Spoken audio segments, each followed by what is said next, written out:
Bonjour à tous, bienvenue sur cette nouvelle vidéo sur la chaîne de Chuck RC. Aujourd'hui, on va parler du petit Axial SCX24, donc mini crawler 1/24e échelle 1/24. Alors pourquoi encore un mini crawler alors que ouais, j'en ai encore un ici, là, le Mogridge dont on a déjà parlé dans la précédente vidéo, et donc on va pouvoir même comparer les deux. Alors pourquoi du crawler en 1/24? Parce que je cherchais une petite échelle. Pour des raisons déjà de coût, parce que ça coûte vraiment pas cher, mais avec énormément d'options possibles. Or, aujourd'hui dans les différents catalogues de constructeurs, hein, que ce soit Axial, mais des rebadgers, GPM, enfin et même pas des rebadgers, mais d'autres constructeurs type GPM, Injora, l'Axial SCX a vraiment des centaines, voire peut-être même des milliers de pièces et de configurations possibles. Et l'idée de ce petit crawler, c'est d'essayer de le transformer en petit crawler deviendra grand, je dirais, capable de passer des obstacles qui, normalement, à cette échelle, ne sont pas prévus pour lui. Puisque j'ai vu quelques vidéos sur des chaînes américaines, choses comme ça, où, avec des petites modifications, ils arrivent à en faire quelque chose d'assez sympa. Et sur la piste de l'essai que vous pouvez voir dans les vidéos précédentes, où on passe plutôt correctement avec des endroits plutôt faciles et d'autres moins faciles, mais où avec un TRX 4 comme celui-ci, hop, je me décale, voilà, un TRX 4 comme celui-ci, ça se passe bien, on se marre bien, mais il y a des zones peut-être un peu trop faciles. Bah avec un tout petit bestiau comme ça, c'est complètement différent. Donc l'idée, c'est de transformer en machine, on va essayer de transformer en machine de guerre au fur et à mesure dans les vidéos, avec des vidéos de test. Donc voilà, alors déjà, la boîte, bon la boîte, alors je l'ai déballé avant, hein, parce que bon, je vais pas passer trois plombes sur la boîte, et puis l'unboxing, bon, c'est pas mon style, moi je préfère vous parler de la voiture, par rapport à ce que je connais, hein, bien évidemment. Donc une boîte somme toute assez simple, bon voilà, pas très grosse, hein, c'est petit, c'est pas mal, donc vous avez le véhicule en partie supérieure, et en dessous, vous avez la radio avec la notice et puis les petits accastillages. Voilà, donc ce packaging, il y a deux versions, la blanc et la blanche que j'ai pris et la jaune. Il existe plein de carrosseries qu'on peut peindre aussi. Là, on a quelques explications sur justement l'Axial, hein, châssis métal, pignon dans le diff, et puis les amortisseurs. Bon, voilà, là on voit quelques infos sur les ponts. Voilà, je me rapproche, on voit quelques infos pour les ponts. Bon, c'est pas mal. Alors après, le petit bémol sur l'emballage, sur des petites échelles comme ça qui coûtent vraiment pas cher, surtout de la part d'Axial, qui est quand même un des leaders en crawler. Hein. Axial, c'est vraiment la marque presque de référence, je dirais presque. Il y a d'autres grosses marques, hein, Traxxas, mais Axial reste dans le monde du crawler une référence pour grand nombre. Bah, ils n'ont pas été fichus de nous mettre un truc style, ouais, comme tout bêtement, une marque chinoise, Rokkobi, enfin Rokkobi, voilà. On a un truc en polystyrène qui est très bien conçu, qui permet de transporter, vous voyez, de foutre son véhicule comme ça, et dans la voiture, quand on le transporte, ça bouge pas. C'est dommage que pour des petites échelles comme ça, ils prennent pas tous ce pli. Bon, parce que c'est vraiment intéressant. Moi, depuis que j'ai ça, ben, il est tout le temps dedans. Hein. Il est tout le temps dedans, vous le rentrez dans la voiture, vous le ressortez, c'est facile. Quand il pleut, qu'il y a un peu de boue, bah, vous savez, c'est pas votre bagnole, ça reste dans la protection. Donc, bon, là, on a juste un pauvre carton. Il y a vraiment, bon, quitte à payer 5 balles de plus, avoir un petit emballage comme ça, bon, en tout cas, moi, de mon point de vue, ce truc-là est quand même bien pratique. Alors, oui, je sais qu'au niveau de l'écologie, c'est pas bien, c'est d'emballage en plus. Après, je pense qu'il y a moyen de faire des trucs comme ça en matière recyclée, hein, bouteilles de plastique recyclées et compagnie, ça peut se faire. Donc voilà, bon, l'emballage, rien de particulier, l'emballage est sympa, on a des belles petites photos, il précise 2 ans de garantie, hein, 2 ans de garantie, donc ça, de toute façon, ce qui est maintenant la garantie européenne, hein, donc pour tout ce qu'on achète aujourd'hui, c'est une garantie de 2 ans, même si le constructeur ou le vendeur plutôt vous dit que c'est une garantie d'1 an, c'est faux, c'est une garantie de 2 ans. Tout ce qu'on achète en biens électroniques, c'est une garantie de 2 ans. Donc voilà pour la boîte, on va passer plus de temps là-dessus. Hop. Alors, au fond de la boîte, on avait la radio et un petit fascicule, enfin, un petit sachet, dans lequel on a le petit chargeur USB, puisque c'est un kit RTR qui est vendu avec la batterie, donc on va découvrir tout à l'heure dans le véhicule, et 4 piles pour la radio, c'est-à-dire que là, vous rajoutez rien, vous pouvez jouer. Un ensemble de pièces de rechange, alors ça, des tirants et des cardans. Donc là, on a un cardan complet, et on a 4 tirants, ainsi qu'une petite goupille pour la carrosserie. Alors, c'est très bien, c'est génial. On a des pièces d'avance. Après, pourquoi mettre des tirants et un cardan si le véhicule est bien conçu, que les plastiques sont costauds? Peut-être parce qu'il y a une petite faiblesse, je sais pas, on verra avec les tests. C'est très bien de mettre ça, hein, là je chipote, c'est très bien de mettre des pièces d'avance, mais on voit pas ça sur beaucoup d'autres marques, quoi. Donc le côté un peu négatif, c'est toujours se dire, tiens, s'ils mettent ça d'avance, c'est peut-être parce qu'ils ont des fragilités au niveau de ces pièces, et en donnant les pièces avec, quelque part, bon voilà, vous avez déjà votre SAV avec vous. C'est peut-être pas du tout le cas, hein, bien sûr, mais bon, mais d'autre côté, elles sont là, donc c'est plutôt pas mal. Bon, un petit autocollant, la petite clé Allen qui servira voilà, la petite clé Allen qui servira à lisser tout un tas de choses, le petit autocollant qui va bien, un petit dépliant concernant ce qui s'appelle le connecteur guide, voilà, par rapport aux batteries, les différents types de connecteurs, etc. Bon, bah écoutez, à lire ou pas à lire, enfin bon, c'est la première fois que je vois ça ouais, c'est les différents types de connecteurs, EC2, EC3, EC5, XT30. Alors là, c'est intéressant, parce que vous avez vraiment tous les connecteurs. Alors ça, c'est pas mal, disons. Vous voyez, tout bête, mais un petit fascicule, et puis ça va de l'EC2, donc toute la famille des EC, EC2, EC3, EC5. Après, on passe sur les XC, XT, XT30, XT60, XT90. On a les DIN, on a les Traxas, on a les Tamiya, on a les JST RCY, on a les connecteurs S, on a les connecteurs JST ZH3, les ultra micro batteries, les MCPX, les JSTPH, les LOSI et les White. C'est une petite revue, un petit point de revue sur tous les connecteurs disponibles sur le marché. Bon, bah voilà. Alors tiens, je jetterai un œil quand même pour voir s'ils disent des choses intéressantes quand même. Et puis, eh ben, la petite notice, alors le petit bouquin. Alors déjà, c'est du papier sympa. Ouais, c'est pas mal. C'est du papier sympa, c'est bien expliqué, les photos sont précises. On va faire le tour. Voilà, tiens, qu'est-ce que ça dit là? Est-ce qu'on voit bien? Est-ce qu'on voit... Voilà, donc les photos sont plutôt précises. Les pictogrammes, on va dire, sont plutôt précises. C'est bien expliqué. Bon, alors c'est de l'anglais. Mais après, dans le modélisme, ouais, si on regarde les croquis, bon, c'est assez explicite, hein. Donc, on est full anglais ou pas? Installard, non, on a de l'italien, on a du français, donc anglais, allemand, français et italien. Bon, donc on est tranquille. Voilà, tout simplement, comment installer la batterie, hein. C'est expliqué en haut, comment installer, comment la brancher, bon. Donc c'est bien, là, il y a toutes les langues, c'est plutôt pas mal.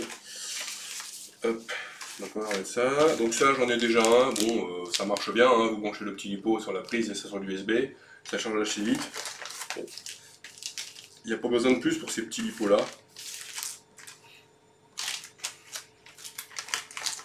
Ça, on verra par la suite. La radio. Donc la radio, voilà, la radio, bah, toute simple, hein, basique, il n'y a rien de plus à dire, voilà, bon. Alors avec un côté faux carbone tout autour, un plastique qui est un peu moucheté pour donner un effet carbone, un capot là noir, noir laqué, bon, on aime, on n'aime pas, c'est cheap, enfin voilà, bon après moi je m'en moque un peu, bon c'est... Voilà, je préfère un capot transparent, bon. Alors le capot est bien fermé, il s'ouvre facilement, et puis là on a tout un tas de petits boutons, donc en fait on a là-dessus le réglage des trims, de direction, le réglage de trim des gaz, l'inversion des deux cerveaux, et puis 3 témoins lumineux qui concernent la batterie ici de la radio, ainsi que la batterie de la voiture. On a un retour, on a un témoin lumineux pour la batterie de la voiture. Donc ça c'est plutôt pas mal, c'est-à-dire que si c'est plutôt bien fait, on aura, j'imagine, soit un clignotement ou un changement de couleur quand il sera temps d'arrêter. C'est plutôt pas mal. Alors à voir à quel niveau, comment ça se descend au niveau du petit récepteur, parce que c'est un combo récepteur-variateur au niveau de la voiture, à voir à quelle limite il descend. S'il descend pas trop bas, par exemple à 3 volts ou 3 volts 2, moi je préfère être à 3,4. En crawler, 3,4, il n'y a pas de souci, hein, mais je préfère être à 3,4. Donc voilà, donc la radio, bon, on a un petit volant, alors gainé de mousse, hein, ici c'est de la mousse, donc c'est pas mal. Donc voilà pour la radio, somme toute. Alors là, on a un bouton à ce niveau-là, et ici, un bouton aussi. Donc une radio qui possiblement bah, une, deux, on a une radio qui serait bien 3 voire 4 voix. Donc à voir, ah bah, vous voyez, c'est comme quoi, parfois, je découvre un peu en même temps que vous. C'est écrit ici. 4 channels transmetteurs. Donc, ouais, bon, bah, 1, 2, 3, 4, on est bien d'accord, c'est une radio 4 voix. Donc, une radio 4 voix, si le récepteur est vraiment prévu en 4 voix, bah, ça veut dire que vous pouvez déclencher à distance tout ce qui est lumière, ou ce bouton qui est ici au niveau à mon pouce, là, qui a 3 positions, qui est neutre, je pousse, je reviens au neutre, je vais en arrière. On pourrait très bien imaginer sur ce bouton-là, pourquoi pas un cerveau de direction sur le train arrière, à savoir que là, hop, vous braquez les roues dans un sens, au neutre, il revient de droite, et vous braquez les roues dans l'autre sens quand vous poussez à l'autre sens, ce qui fait que vous pourriez vraiment avoir un véhicule assez... voilà, un bouton 3 positions qui peut être pas mal, et là on pourra avoir un bouton, à ce niveau-là, qui permet d'activer ou désactiver les lumières. Voilà pour la radio. Alors le véhicule, relativement léger, hein, il se prend dans la main sans aucun problème. Petite carrosserie blanche. Bon, alors si on fait le tour vite fait du véhicule, clairement, ils se sont pas embêtés sur la carrosserie. Hein, zéro détail. C'est-à-dire que la carrosserie, elle est moulée ou injectée, peu importe. Il y a un autocollant qui est collé dessus de part en d'autre. Bah alors, il n'y a rien, il n'y a aucun détail. Pas une poignée de porte, pas rien du tout. Les feux, c'est des stickers. Enfin, c'est vraiment un bout, si je suis vulgaire, un bout de plastique qu'on a posé dessus. Si on compare, après je ferai une petite comparaison avec le Mogrish sur différentes choses, mais si on compare au Mogrish, le Mogrish il y avait quand même pas mal de petits détails, là il n'y a rien du tout. Voilà, c'est excessivement simple. On va dire qu'ils se sont rattrapés ailleurs avec la carrosserie, c'est pas bien important, mais c'est vrai qu'elle est ultra basique. Les pneus. Les pneus, alors on est sur quelque chose de vraiment très très souple, vraiment très souple et vide, il n'y a pas de mousse. Clairement là il n'y a pas de mousse. On en parlera aussi après en comparant avec le Mogrish et les pneus que j'ai reçus de Injora. Donc au niveau des pneus, caoutchouc souple par contre, hein, il est quand même souple, il est flexible, je pense qu'on doit avoir une accroche pas trop mal, mais zéro mousse. Petit tour sur l'arrière, bon bah comme tous les crawlers, hein, on a des tirants, on a 4 tirants sur l'arrière et 2 tirants plus un tirant en Y sur le pont avant pour maintenir le pont avant, qui remplace, ici sur le pont avant, qui remplace, ou plutôt de par la conception du pont avant, on n'a pas de barre d'Ackermann. Et c'est ça qui est intéressant sur ce modèle-là, parce que, à la différence du Mogrish et de plein d'autres crawlers, le cerveau de direction est directement sur le pont. Donc là, on va passer sur la caméra 2, parce qu'on a beaucoup de moyens, hop là, voilà. Donc là, si on regarde bien, ouais, on voit le cerveau, il est ici. Le cerveau, il est là, et donc en fait, il bouge en même temps que le pont. Ce qui veut dire que le cerveau va suivre tous les mouvements de mon pont. J'ai donc plus aucune limite de débattement vers le haut ou vers le bas. Là, mon débattement, il est bloqué par mes amortisseurs, mais d'ici quelques jours, je vais recevoir des amortisseurs double barrel, qui donc on fera une vidéo là-dessus, mais qui vont augmenter considérablement le débattement. Je serai donc plus limité par les amortisseurs, et ce n'est pas mon cerveau qui, lorsqu'il est sur le châssis, me limitera par tout simplement le tirant. Quand le cerveau est sur le châssis, il est fixe, mais on a une barre qui amène au système de direction, et forcément cette barre est limitée par sa taille. Donc vous ne pouvez pas augmenter indéfiniment le débattement du pont avant parce que vous êtes bloqué par votre cerveau qui est lui sur le châssis. Là le cerveau, il est directement sur le pont, et on le voit là. Donc en fait il monte et il descend. Hop, je vais pivoter dans ce sens-là, voilà. Il monte et il descend avec le pont. Donc ça se fait sur beaucoup de crawlers, hein, ça dépend des marques, mais Axial le fait beaucoup. Et ça permet, alors déjà d'avoir tout le temps la même direction, quelle que soit dans la position, parce que voilà, mais surtout aussi de ne pas être limité en débattement. Si on fait un tour sur le pont arrière, bon, un pont arrière extrêmement simple, hein, voilà, rien de bien particulier, on voit les fixations d'amortisseurs. Bon.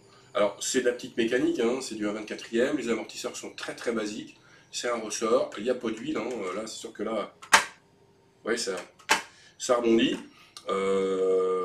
On a un petit croisement qui est sympa pour, je dirais, sortie de boîte, hein, voilà. Bon, c'est pas vilain, ça semble de bonne conception, comme ça. Les pneus ont l'air pas mal, mais il n'y a pas de mousse. Gros point positif, le cerveau sur le pont avant. Bon, ça peut être un petit franchisseur sympa. Alors, hop, bon, petit détail, hein, mais les clips sont tellement petits. Ici c'est mieux comme ça. Les clips sont tellement petits que j'ai un petit caoutchouc pour le retenir. Hop, alors. Ben, à la limite, on va repasser, c'est plus simple comme ça. Allez, on va repasser là, voilà. Donc voilà un peu le véhicule. Donc là, on a le récepteur variateur. Hop. Le récepteur variateur, un combo. Hein. Ici, on retrouve en tout petit, qu'on voit ce dont on parlait tout à l'heure, le cerveau de direction, le AS1, qui bouge quand je bouge le pont. Voilà. Donc le récepteur variateur, ici la queue lipo, et ici le tout petit moteur 180, un tout petit moteur, hein. C'est pas un brushless, hein, mais un tout petit moteur avec la boîte de réduction ici. Si on parle, on va regarder un petit peu la queue. Alors la queue, le lipo, hop, si je me mettais dans le bon sens, ce serait mieux. On a donc du 2S en 350 mAh 30C. Donc c'est un accu plutôt plat, qui est vraiment pas lourd, vraiment extrêmement plat, qui a une plaque de support sur le châssis. Bon. Alors, comme ça, là, me vient tout de suite une petite réflexion. On fait du crawler, alors pour les gens habitués au crawler, donc l'avant est ici de mon véhicule, hein. Je fais du crawler, alors à voir le poids que fait ce petit récepteur variateur, mais dans le crawler, on aime bien avoir du poids sur l'avant. Or, normalement, enfin par habitude et bien souvent, l'accu, on a tendance à plutôt le mettre devant, parce que c'est l'accu qui est le plus lourd. Surtout que là, on a le moteur à peu près au milieu, et je pense pas que ce petit récepteur variateur soit plus lourd que mon lipo. Donc, une des choses à faire, je pense, assez rapidement, en simple modification, c'est d'inverser. C'est de passer lui sur l'arrière et mettre l'accu tout simplement devant. Peut-être même qu'il y a la possibilité de le coller, vous voyez, ici, ou d'inverser la plaque de support, enfin à voir, mais que l'accu se retrouve devant. Surtout, je dirais, si, pour avoir plus d'autonomie, vous passez sur du 2S qui fait par exemple 700 mAh, il sera un peu plus lourd, il sera sur l'avant, ce sera quand même plus sympa. Parce que l'accu sur l'arrière, en crawler, c'est pas ce qui est c'est pas le meilleur choix, c'est plutôt l'accu sur l'avant. Donc voilà, bon, on voit ici deux petits câbles parce que monsieur a des LED sur l'avant. Donc on a deux petites LED ici, qu'on voit d'ailleurs, vous voyez, hop, deux petites LED. Bon, on a une petite finition amortisseur avec le système à gaz ici qui bien évidemment est que juste du plastique. Hein. Bon, alors c'est plutôt bien conçu, hein, petit châssis alu, Bon, c'est pas mal, c'est joli, enfin c'est joli, c'est bien fait, c'est bien fini, c'est propre. Le récepteur, effectivement, alors a plusieurs possibilités, ça c'est pas mal. J'espère que vous allez voir. Qu'est-ce qu'elle va dire la caméra? Est-ce qu'elle va zoomer ou pas? Elle va pas zoomer, mais c'est pas assez net. Ah, c'est pas assez net. Donc en fait, vous avez 1, 2, 3. Canal 1, canal 3, canal 4. On a, tiens, et canal 2, ils ont zappé. Bon. On a un branchement pour le moteur, on a un branchement pour l'accu, effectivement. Et on a 1, 2, on a 3, 4 canaux. On a en plus un bouton pour les LED et un CLR3, CLR2. Donc il y a quand même pas mal de connecteurs possibles. Donc là, on verra sur la notice ce qu'ils en disent, mais c'est pas mal. On a un bec de 6 volts 1 ampère. Hein, donc bon, c'est pas très gros, mais vu l'échelle du véhicule, c'est pas bien grave. Donc voilà. Voilà pour ce petit véhicule. Donc là, on va faire un petit comparatif vite fait hein, entre le Mogrich et l'Axial, même si c'est pas la même marque, mais qu'on puisse se rendre un petit peu compte de ce qui peut se faire. Et puis surtout, ces deux véhicules que je vais tester sur le terrain un petit peu en parallèle. Donc le Mogrich, alors je vous parle pas du look qui a changé, ça c'est moi qui me suis fait plaisir, hein. J'ai changé le look, j'ai changé la peinture de la carrosserie, j'ai mis un petit arceau sur l'arrière pour lui donner un look un peu plus baroudeur, franchisseur. Alors, là on est sur du 1/18e, là on est sur du 1/24. Si on regarde, si on enlève la carrosserie, si on se contente simplement de parler de train roulant, vous voyez que si je mets les roues côte à côte, on va faire du grand spectacle là. Hein. Vous voyez que les roues sont vraiment face à face.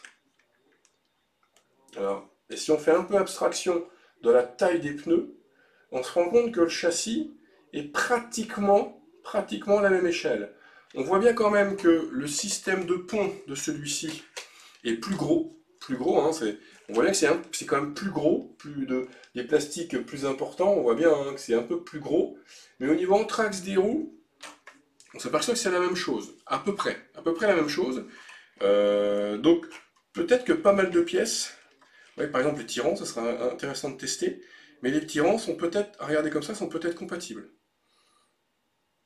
Alors les ponts, c'est sûr que non, puisqu'ils sont beaucoup plus gros sur le Mogrish, hein. Je vais mettre tiens, sur notre petite caméra, voir si on peut comparer. Voilà, hop, je vais prendre comme ça lui, voilà.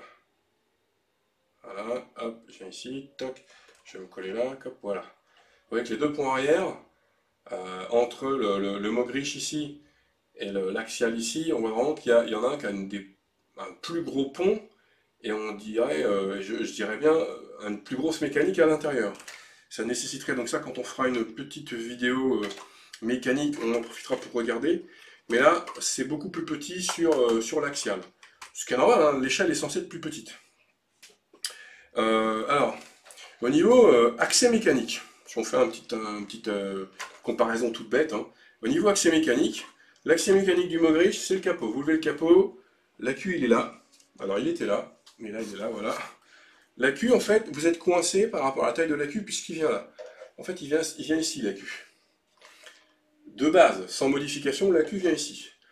Donc il n'y a pas de 36 solutions, si ce n'est de modifier pour la carlingue, mais la cabine, pour mettre un accu plus gros, le mettre sur l'arrière, enfin à voir, mais l'accu sur l'arrière, c'est jamais bon. Donc. Là, oui, on a aussi du 7V4, ouais, c'est écrit petit, 7V4 en 380 mA. Là, on a du 7V4 en 350 mA, c'est pas du tout la même forme d'accu. Mais au niveau accès méca, là, c'est pas ce qu'il y a de plus simple, parce que c'est pas gros. La plaque variateur-récepteur est vraiment nue, absolument pas protégée pour les éclaboussures et compagnie. Donc là, on est quand même sur une autre gamme au niveau de l'axial, puisque l'accès méca est très simple. Oui, là, il y a des charnières amovibles sur l'arrière, donc ça c'est super. Ça c'est protégé contre les éclaboussures, et c'est facile de mettre l'accu ici. Donc, alors, c'est sûr que l'ergonomie du véhicule, on a une cabine ici, et là on n'a pas de cabine, mais ils auraient pu trouver un autre système ici, c'est quand même pas hyper pratique. Bon, donc entre les deux, je préfère effectivement l'axial pour l'accès méca. Sinon, on parlait tout à l'heure de la carrosserie de l'axial. Vous voyez que là, au niveau du Mogrish, à part ça que j'ai rajouté, parce qu'il y avait des gyrophares que j'ai enlevés, tout le reste est d'origine. Les feux ici, les feux devant, la cheminée, les rétros, les petits feux ici en plus, tout ça c'est d'origine. Ce n'est pas absolument moi qui ai rajouté, le petit autocollant sur le pare-choc, tout ça c'est d'origine. Là vous avez rien, là c'est absolument nu de chez nu. Donc on va dire qu'ils se sont concentrés sur les capacités de franchissement, et alors que là ils ont même les essuie-glaces, vous voyez. Au niveau amortisseur, là on a vraiment quelque chose qui rebondit beaucoup. Là, ça rebondit pareil. Donc la balle au centre, hein, les deux c'est pareil, c'est du ressort tout basique qu'on pourra tester, avec d'autres ressorts d'ici peu. Au niveau pneumatique, là on a des pneus très très durs, vraiment durs, un caoutchouc qui est dur, avec des pneus sans mousse, mais des très grosses jantes, donc très peu d'écrasement du pneu.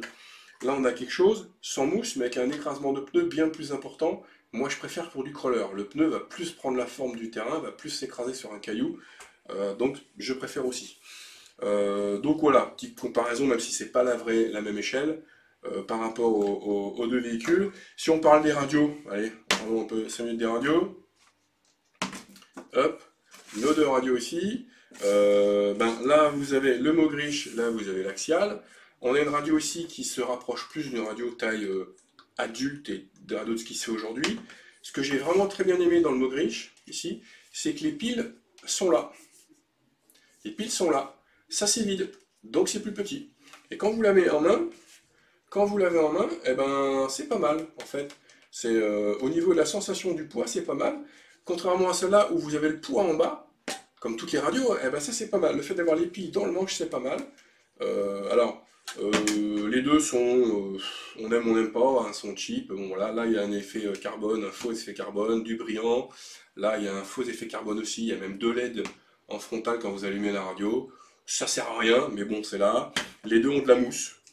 Les deux ont de la mousse. Là il y a de la mousse. Là il y a de la mousse aussi. Donc, voilà, vous avez une radio d'une grande marque axiale, vous avez une radio d'une beaucoup plus petite marque. qui est capable de faire des choses un peu équivalentes si on met de côté l'aspect look des deux radios. Bon, on est sur les mêmes choses. La Mogrish, c'est une 3 voix, l'autre c'est une 4 voix. Bon. Hop. Donc voilà pour les radios, les actions on en a parlé. Donc, ce fameux petit axial qu'on aura bientôt en test sur le terrain. Bientôt en test sur le terrain,